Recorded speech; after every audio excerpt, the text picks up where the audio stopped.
सध्या डोणगाव परिसरात चोरट्यांनी अक्षरशः उच्छाद मांडला असून जवळच असलेल्या मादनी परिसरातही चोरीच्या घटना वाढल्या आहेत.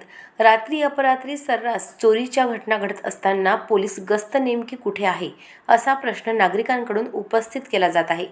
डोणगाव येथे दिनांक 2 फेब्रुवारी रोजी रात्री सुमारे 2:30 वाजताच्या सुमारास ग्रामपंचायत शेजारी राहणारे नारायण माधव कावले यांची मोटारसायकल अज्ञात चोरट्यांनी चोरून नेल्याची घटना घडली आहे.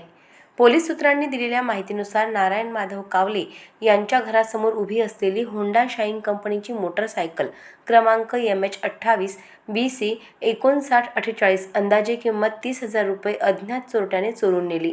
या प्रकरणी डोणगाव पोलीस स्टेशनमध्ये अज्ञात चोरट्यांविरोधात कलम 303(2) BNS नुसार गुन्हा दाखल करण्यात आला असून पुढील तपास डोणगाव पोलीस करत आहेत.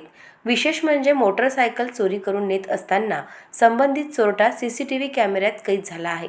मात्र आतापर्यंत झालेल्या चोरीच्या घटनांचा शोध लावण्यात पोलीस अपयशी ठरत असल्याने किमान या CCTV फुटेजच्या आधारे तरी चोरट्यांचा शोध घ्यावा अशी जोरदार मागणी नागरिकांकडून होत आहे. गजानन वाघमारे, अजिंक्य भारत प्रतिनिधी, डोणगाव. अशाच महत्त्वपूर्ण बातम्यांच्या अपडेट्ससाठी अजिंक्य भारत न्यूजच्या पेजला फॉलो करा आणि सबस्क्राईब करा. Thank you for watching.